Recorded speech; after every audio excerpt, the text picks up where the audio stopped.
सबसे पहले रीलसागर, ये एक मोबाइल फर्स्ट एंटरटेनमेंट स्टार्टअप है। इन्होंने 2 करोड़ 10 लाख डॉलर उठाए हैं। पैसा कहाँ जाएगा? ऐप डेवलपमेंट और इंडिया, साउथ ईस्ट एशिया और मिडिल ईस्ट के लिए तगड़ा कंटेंट बनाने में।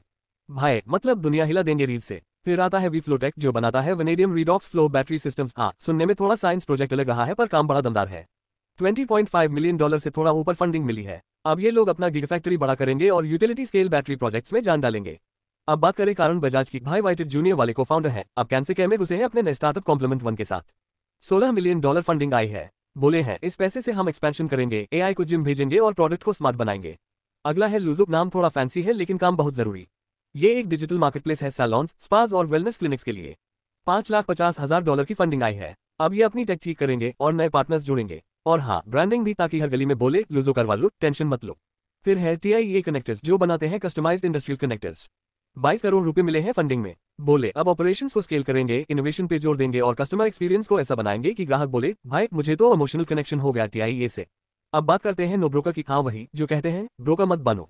फाइनेंशियल ईयर 24 में इन्होंने 803 करोड़ रुपए की रेवेन्यू निकाली, 31.9% की ग्रोथ। भाई पैसा तो आ रहा है लेकिन लॉसेस भी है 411 करोड़ रुपए के। हालांकि थोड़ा संभाल लिया है, 18.8% कम हो गए हैं।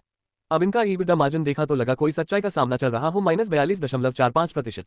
और रिटर्न ऑन कैपिटल एम्प्लॉयड भाई -37.76%। यानी पैसा लगाओ और फिर कैलकुलेटर बंद कर दो। और सबसे मजेदार बात, हर 1 रुपया कमाने के लिए 1 रुपया और 62 पैसे खर्च करना पड़ता है। मतलब ऐसा बिजनेस मॉडल की लगे। EMI से आईफोन तो ले लिया, अब उसका बिल भरते भरते साल निकल गया। लाइक करे, शेयर करे, नीचे कमेंट करो और सब्सक्राइब करो जल्दी से। आगे बढ़ते हैं, अब चलते हैं घूमने फिरने की दुनिया में इक्सिगो। Q4 फाइनेंशियल ईयर 25 में रेवेन्यू 284 करोड़ रुपए पहुंच गया, 72% की ग्रोथ। भाई लोग तो घूमने में जुटे हैं। और नेट प्रॉफिट 2.4 गुना बढ़कर 17 करोड़ रुपए हो गया, यानी अब टिकट बुक करने से घर भी बन रहा है। लेकिन पूरे साल की बात करें तो रेवेन्यू 914 करोड़ रुपए रहा, 39% की ग्रोथ बढ़ गया। पर प्रॉफिट थोड़ा घबरा गया, 60 करोड़ रुपए आया, जो पिछले साल से 18% कम है। शायद लोगों ने घूमना तो शुरू किया पर बजट ट्रिप्स पे चले गए। प्रॉफिट ने भी कहा भाई इकोनॉमी फ्लाइट ही सही। फिर आता है फ्लैम्प, जो एक मिक्स्ड रियलिटी स्टार्टअप है, मतलब वर्चुअल दुनिया में रियल ड्रामा। इन्होंने 14 मिलियन डॉलर उठाए हैं सीरीज ए फंडिंग में। बोले स्केलिंग करेंगे, शायद अब रियलिटी में भी फिल्टर्स लग जाएं। अडॉप्ट AI नाम के एक स्टार्टअप ने 6 मिलियन डॉलर की सीड फंडिंग ली है।